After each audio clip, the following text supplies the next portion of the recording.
people will be asking you, what were you doing on this course? You've been, and what did you learn? So the best way really to show people, to explain to people, is to show them and find the ideas of these. Here we're using permaculture design to create different kinds of approaches. So how are you going to use permaculture design? And remember, maybe part of your yield, part of what you're trying to achieve, is to educate, to inspire, to connect with your neighbors and other family members. They might not understand what you're doing or why you're doing it, and they will ask, and you can explain. So I think that to do things in a way in which are interesting to people, and people might even be a little bit rude and say, oh, you're not doing that right, that's crazy, what are you doing? They'll quickly become interested when they see if what you do is working. That's always the test. So, as I said to you already, is form follows function. The function is to grow food sustainably. What it looks like, well, that doesn't matter. If it works, it works. Here we see a nice, we've got a maize field behind, we've got a nice onion beds. And again, just a simple use of sticks, local materials, just to keep away things like hens or chickens, and a good assemblage of plants, somebody trying out their ideas and learning how to do permaculture. You can see different people approached it in different ways. Okay, now, I'll talk, I think we can talk more in depth about the stove project a little bit later, but seeing as we've got this slide, I want to talk about this a bit because it's so important. In our research, it said the #1 cause of sickness, which could be avoided easily in Africa, is the inhalation of wood smoke.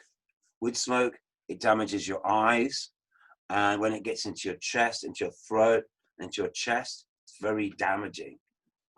So if we can find ways to not breathe smoke, that's really good. It's really good. So easy to avoid. Secondly, there's a very great pressure on firewood. You don't need me to tell you that. It's a lot of work to find it or a cost.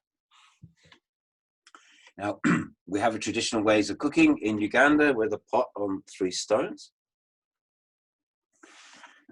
Especially when we're with our students, with the refugees, what was clear is we needed to find a better, cleaner, and more efficient way of burning wood, so that we got a better cooking and less smoke. And we achieved that through this stove. And it does 2 or 3 things. It does 3 things that your pot on 3 stones doesn't do. So it's made from clay and a little bit of manure and some sand. It's not difficult. And it's designed so it has a thermal mass.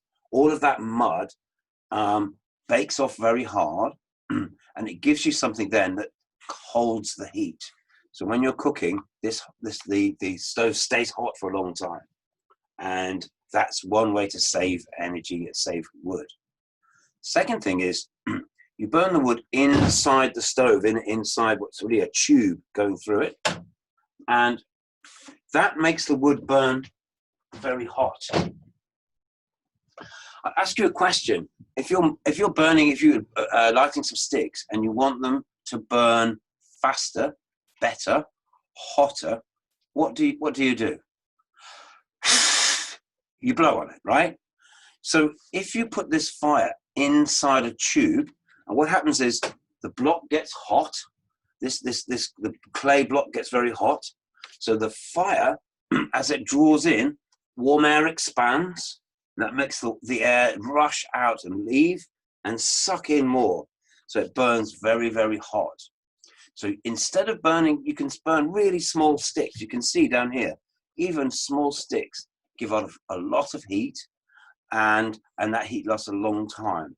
So we spoke to one of the women in the refugee settlement, and she told me she was buying a bundle of sticks for 4,000 shillings. And that bundle of sticks lasted her for 1 week on her 3 stones and a pot cooking. When we built this stove with her, she told me that the 4,000 shilling bundle of sticks now lasted a month. So instead of a week, it lasts 3 or 4 weeks. It's very, very much better. And this was our first try as well. So I think we can get better at it. So these are things which could really be developed by our team members. Another nice plot. I'm seeing onions and pumpkin and maize right on the edge of the compound.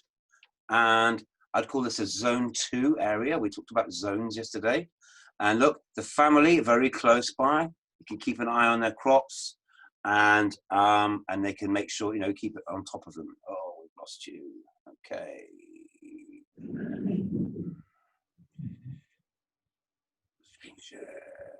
Screen share. So you go. Okay, there we go. Go back.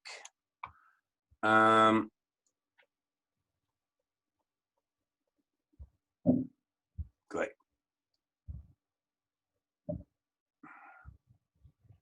Oh, we're still good. Okay. Okay. Sorry about that. So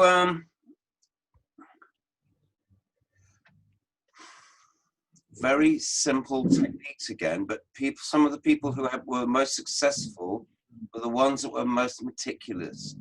So I was very happy to see this garden where they've very careful use of mulch, protecting the delicate soil. They've made raised beds, and they've really organized themselves. That's another really good approach to growing. Use of permaculture. Yeah, we are trying to connect to the sound. You can be seeing the picture. Oh.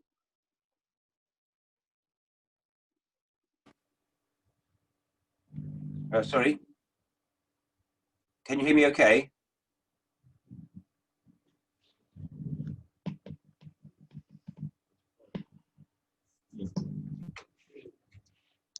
Again, this is actually on the day that we had so many people came to support us, and we weren't sure what to do with so many people. So we made a really big compost heap.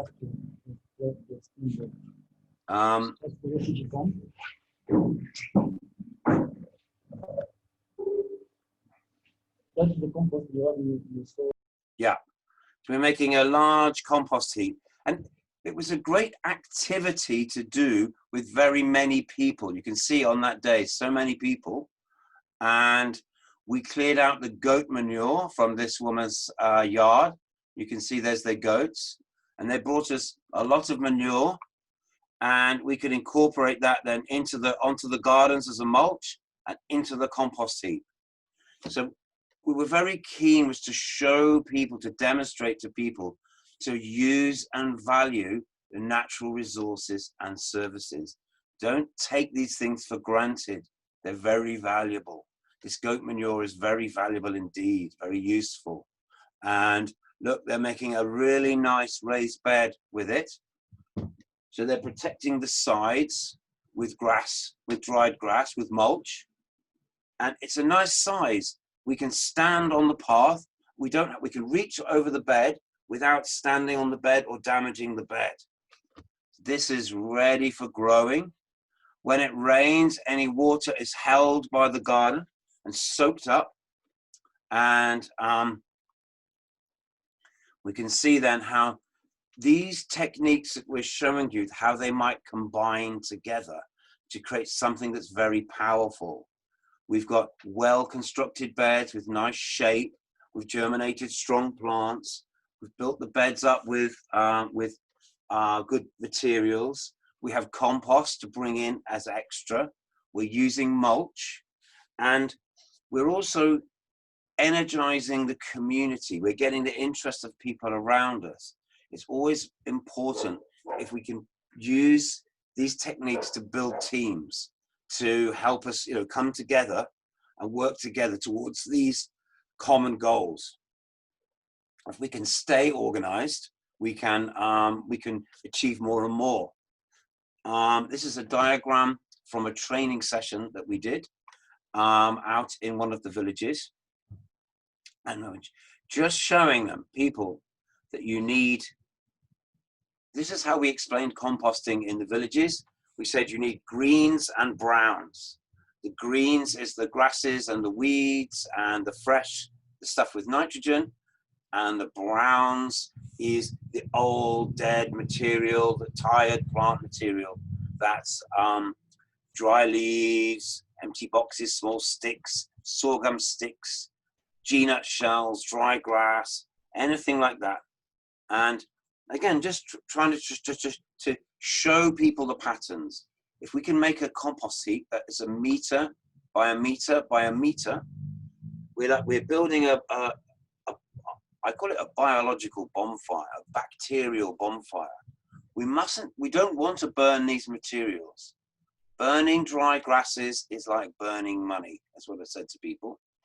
Because if we combine those dry grasses with some manure and other materials, and we build a 1 meter cube pile, and we put it a little bit in the shade, we make sure it's moist, that will break down, and that will give us really, really good compost. Look, you can use the grey water, the already dirty water from washing, put it on the compost heap. You've got somewhere to put your materials now in a way in which it will grow and develop. This again is a permaculture. We're maintaining this process all the time. So I call these small and slow solutions because in many ways, each one seems not very significant. But when we join them all together and we do it in a deliberate way, it becomes very powerful indeed. So I've seen some photos of, I think, Clovis showing you an A-frame. This is a land surveying tool. You can work out and calculate flat ground. That's so important. That means you can map where contours are. You can have level paths. You can have level swales. You can have level raised beds. And of course, this matters because water always finds a level. As soon as you're going downhill, the water will flow away and will erode the soil. So here we are calibrating, measuring, setting up our A-frame so that we can do exactly that. And again, I love how it's such a simple tool, but it's actually so effective. Now there's modern appliances we can use, laser lines and all sorts of clever things. They cost money, and you also need some expertise to use them. So this is a very simple tool, and I think because it's simple, it makes it very powerful. So this is at the same demonstration garden, and you can see our team members there with, and this is this lady here is from the Norwegian Refugee Council. So she was our boss. It was her who had commissioned us to do this work, and she came out towards the end of the program to see us in field, and they were very happy with what they saw, and that was a great day for us. And again, you can see a really good demonstration garden, level raised beds, topsoil doubled, covered with mulch, and a nice variety of different crops working together. And I think we can see this is making compost, different people's growing, sack garden, simple techniques, but by going up 3-dimensional, we can grow more things within a space. There's so many of these polypropylene bags lying around. They're very common, easy to get hold of, and you can turn it into a garden. And again, something you can pour, if it's near to the house, something you can pour any waste, grey water onto it. Is that moringa? I think that's moringa. We're very keen to promote people to incorporate tree crops into their growing. Vegetables are very important, But some of the trees like moringa, the leaves are very, very nutritious and very good for you. But also it's a three-dimensional thing. It grows up rather than sideways. We can diversify our yields. Now, moringa also has many medicine values, and I'm sure team members will be telling you about that, and how also within our garden, we can incorporate many of our basic medicines for cuts and grazes and stings and sore throats and coughs and maybe for malaria and so forth. So this is part of that diversity of really embracing, trying out new plants that maybe complement your system. You can use moringa in many ways. I have a lot of information on it. This is just a circle pit garden. And again, look how this gentleman is excavating it so that it takes the runoff that's coming away from his compound. So it's clever. He's stopping the flooding or it getting too muddy by his house, and then bringing the water and putting it where he wants it, which is down in the ground. The place to store water is in the soil. Don't forget that. You don't have to have expensive tanks and things like that. You can store it in the soil. He's using some stones here to stop erosion. And again, the answer is of how deep should the hole be, how wide is, you have to observe and interact, see how heavy your rain is, how much flow there is coming into this bed. And look again, he's got plants there and mulch ready to take advantage of the extra moisture. So again, small and slow solutions. They seem not very significant, but when they join together, then you start to create significant changes. Here's a lovely keyhole bed.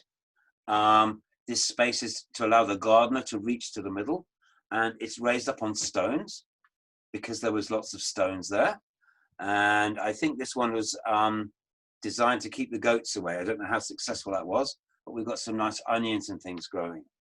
So again, always encouraging people to be creative with the local materials that you have. So can we create different kinds of growing environments? So underneath the soil, you can fill lots of carbon inside so that it holds moisture and feeds the plants really well. I'm just seeing some more nice small beds of crops, a lot of onion growing, and digging deep trenches to catch and store rainwater, and also to raise up the beds so you're not wasting that. Good, look at this lovely dark soil we've got there. There's Ali looking very proud, looking pleased about something. It was lovely to meet and to work with these people. It was so interesting, so beautiful. And catch and store energy.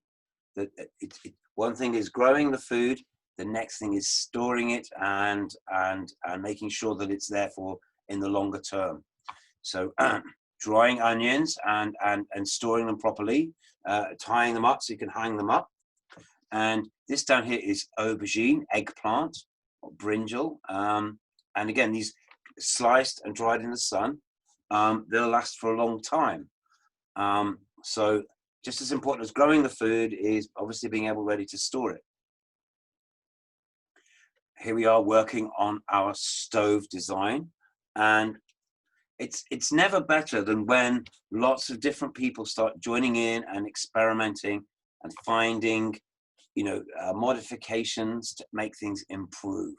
So we're very keen to go forward with the stove design, and also to grow more firewood. I'd like to do a firewood growing project, and maybe that's a design that we could work on together.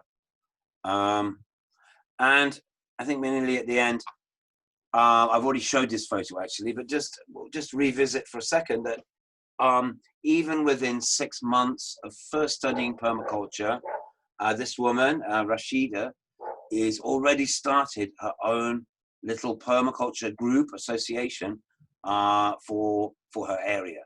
And together they started saving money for seeds and sharing their learning and so forth. I think that's remember again, the more we work together, the stronger we are, but the more we can share knowledge and experience as well. Also, these are good things to do.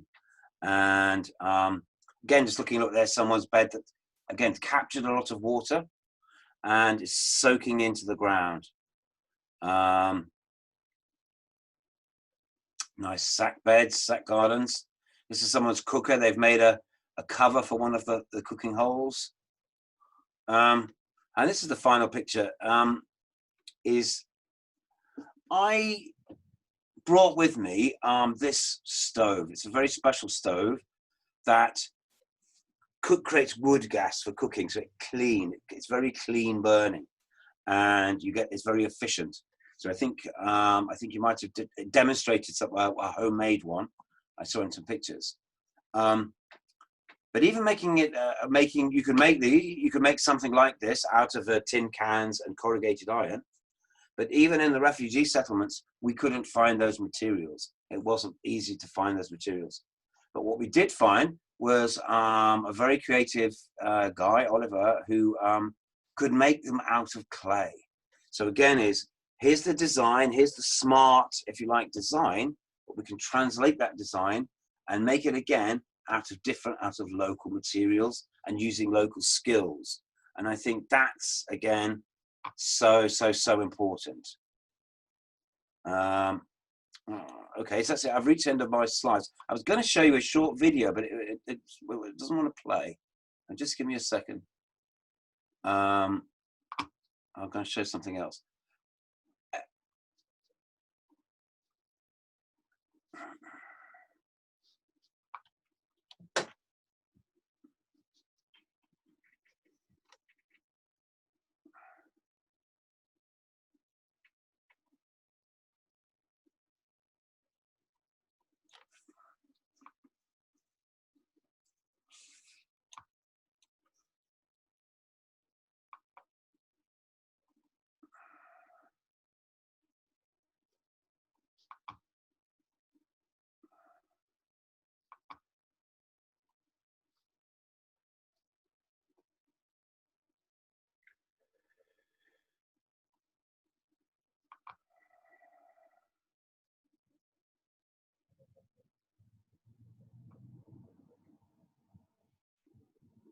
Okay, that's not happening. So a problem there. Sorry. Oh.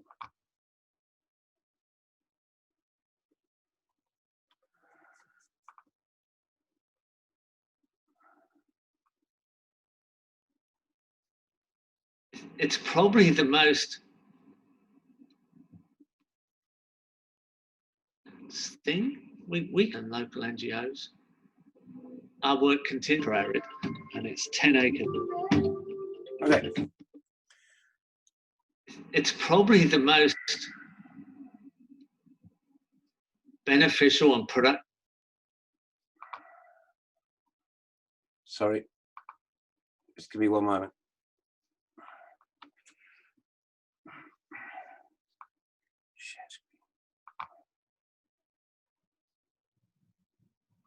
Okay, so this is a short video, and it was made 19 years ago. So this is old, but and it uses very simple technology. But this is about a project that started in 2001 in Jordan, in one of the hottest and driest places in the world, using permaculture in a very arid area. So this is exciting to see the possibilities of what they managed to achieve here. So let's try this. So we went and had a look, and we thought, oh no, this is the end of the earth. This is like as hard as it can get. This is hyper arid, and it's 10 acres of almost dead flat, completely salted landscape, 400 meters below sea level, the lowest place on earth, 2 kilometers from the Dead Sea. Okay, I'll just pause a second because he's speaking very quickly. So this was an internationally funded project where they had 10 acres of land, and it's here in Jordan, between Israel and Jordan, in close to the Red Sea, to the Dead Sea. And this is very low-lying land, and they use a lot of irrigation, which causes salting, salination. So the soils are also very damaged. So he's got very damaged, salty soils in a very hot, dry place. This is about as hard as it gets for growing. To about 2 kilometres where Jesus was christened. We've hardly got any rainfall. We've got temperatures in August that go over 50 degrees. Everybody's farming under plastic strips. Everybody's spray. Everybody's putting synthetic fertiliser on. Overgrows we go. It's just like maggots eating the flesh off the bone, down to the bones of the country. Literally like maggots, giant maggots eating it to nothing. So again, just a very quick pause. He's saying that it's almost like the ecology of the place has broken down. The trees are gone, and the kind of farming that they're doing is just with irrigation and with chemicals. And if there is any life, it just seems to be eaten by goats. So he felt, this place is not a good place, and it's really, at the bottom, it's really degraded and damaged by bad farming. Spray. Everybody's putting synthetic fertiliser on. Overgrows we go. It's just like maggots eating the flesh off the bone, down to the bones of the country. Literally like maggots, giant maggots eating it to nothing. So we designed up a system that would harvest every single bit of rainwater that fell on it. On 10 acres, there's 1.5 kilometres of swale water harvesting ditch on contour. And when they're full, 1 million litres of water soak into the landscape, and they'll fill quite a few times over a winter. And then we heavily mulch those swales with organic matter, which was trash from organic fields nearby. We put that almost 1/2 metre deep. So we saved that and mulched our swales, which are about 2 metres wide and 1/2 metre deep on the trench. Then we put micro irrigation underneath the mulch. And then on the uphill side of the water harvesting trench, we put nitrogen fixing very hardy pioneer desert trees, which... So again, just a very quick pause. So we saved that and mulched our swales, which are about 2 metres wide and 1/2 metre deep on the trench. Then we put micro irrigation underneath the mulch. Okay, I'm just going to pause again as he's speaking quickly. Combination of strategies, simple strategies, but when they combine together, they become very powerful. So he's built his swales. He said it was only 10 acres of land, but they built 1.5 kilometers of swale.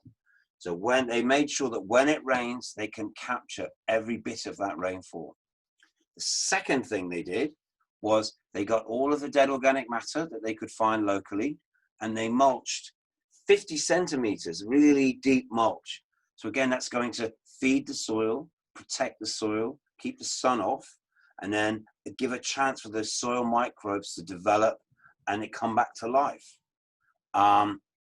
They've had some irrigation, but he's called it micro irrigation, not large amounts of water, but very small amounts of water. And he's got the irrigation pipes under the mulch, so there's no evaporation. And the water is going exactly to the plants. So we know that we're getting really good value for money. We're getting good delivery of water to the right place. And then the next thing that he says is the first plants that they planted, they're non-productive plants. They're not plants that we're going to eat or we're going to benefit from, but they're plants that feed the soil. And he chose local, pioneer, nitrogen-fixing plants to create shade and to protect the beds that they were developing. So again, it's a very important point, is he was prepared to introduce non-productive plants, i.e. plants that are just for the soil. I call those a green manure, but you can, So here we go. And then on the uphill side of the water harvesting trench, we put nitrogen fixing very hardy pioneer desert trees, which help shade and reduce wind evaporation, and also put nitrogen into the soil and structure the soil for us. And then on the lower side of the trench, we put fruit trees, majoring in date palms as the long-term overstory in the end. And then we put in figs, pomegranates, guavas, mulberries, now some citrus. Within 4 months, we had... So again, just pause. is we're seeing how now they're using a combination of different plants, and if the swale is the highest point, so the water that's trapped in the swale will slowly be percolating downhill under the soil, and it will be taken up by these trees. And they've planted a variety of different trees. The first lot were the green manure, the second one, which will be the long-term final canopy trees, and then these citrus and guava trees as well. So we've got a really nice range of plants taking different nutrients from the soil at different times. When you have all plants the same, they're putting that pressure on the soil at the same time for the same nutrients. So this is a diverse mixed system is much better. Majoring in date palms as the long-term overstory in the end, and then we put in figs, pomegranates, guavas, mulberries, now some citrus. Within 4 months, we had figs a metre high with figs on, which is impossible. We've done a course, male and female course, trained up some locals, and we got a translator who's working for the project. He had his degree in agriculture in the Jordan University. And he got onto his mates and said, in the agricultural department, well, you said we couldn't grow figs, we got figs growing, and we got figs on them. You better come and test the soil, because no matter what you say, we're either growing in salty soil what we shouldn't be growing, or we've desalted the soil. And we're like, so who was working for the project, he had his degree in agriculture, grow figs, we got figs growing, and we got figs on them. You better come and test the soil, because no matter what you say. So he's saying the Minister for Agriculture, the local representative, came out and they said, you won't be able to grow on this soil. It's not possible. It's too salty. But they got this fantastic result. The fig trees grew very quickly, and within a few months, they already had fruit. So the university challenged them and said, that's impossible. Clearly it wasn't. So we now need to understand, how is it that this was successful when, normally we wouldn't even try in such circumstances. Hey, we're either growing in salty soil what we shouldn't be growing, or we've desalted the soil, and we like to know what we've done. They came in and the salt levels were dropping. So they became interested. The salt levels were dropping around the swells. They said, you must have washed it through. See, normally a huge amount of water on them, wash the salt through to the lower levels, which just makes the groundwater more salty. In the end, you'll salt it 20 metres deep if you keep doing that. And then it will take 1,000 years to recover. And we use only 1/5 the amount of water. So the water, they thought we'd washed it all through. No, we'd used 1/5. That really got them when they realised how much water we hadn't used. With the same amount of water normally used on that much area, we could have done 50 acres originally. So he's saying that the academics from Jordan University said, oh, you must have, if the amount of soil in the soil is going away, you must have washed it away with a lot of water. And he's saying that isn't what we did at all. Instead, they used a very small amount of water, but instead they fed the soil. And what it seemed to happen is, as the soil became healthy and as the mycelium in the soil started to develop, it pushes away the salt. It kind of makes it go inert, so it doesn't damage the plants. It's really, really interesting. So people laughed at us because we didn't put straight lines in. We went on contour with these swales. They thought, why don't you put it straight? You've got a bulldozer, you can flatten the desert, you can straighten. So we want to go on contour because we've got a longer edge and we harvest the water passively.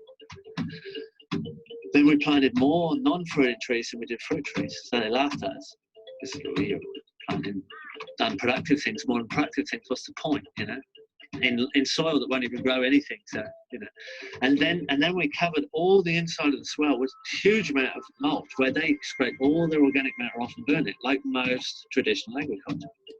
Again, just an observation that he's making is that in the traditional farming around there, this organic matter, they would just get rid of it and burn it. They see it as a mess. So when they used it as mulch and covered everything, they kind of thought they were laughing at them and said, why, you're making a mess.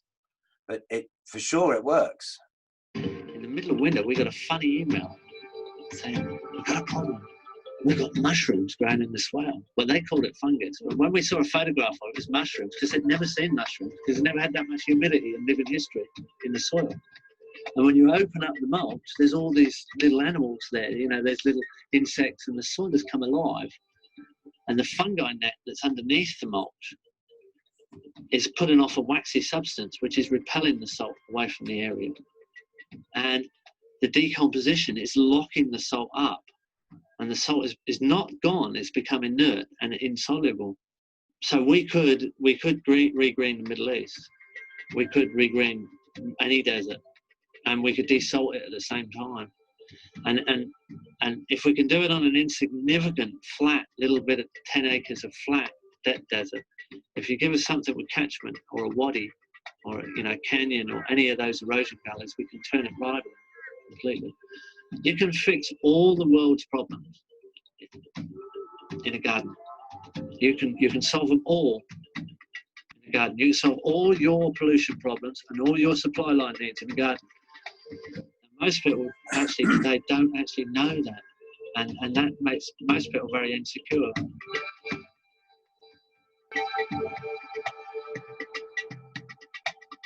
One love.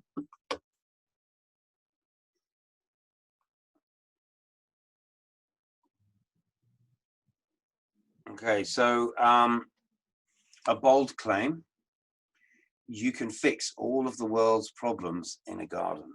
Well, we don't know if that's true or not, but it's an interesting idea, because if we can have food security, we could convert waste into valuable things. We could even address salinity in soil and other things like that, simply by valuing organic matter and using it creatively, and combining the set of techniques together in a way in which we allow the soil biology to work for us and to solve problems.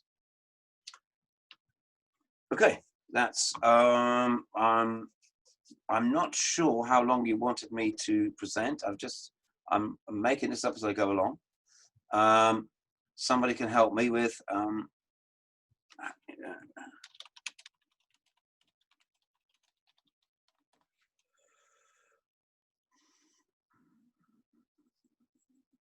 stop the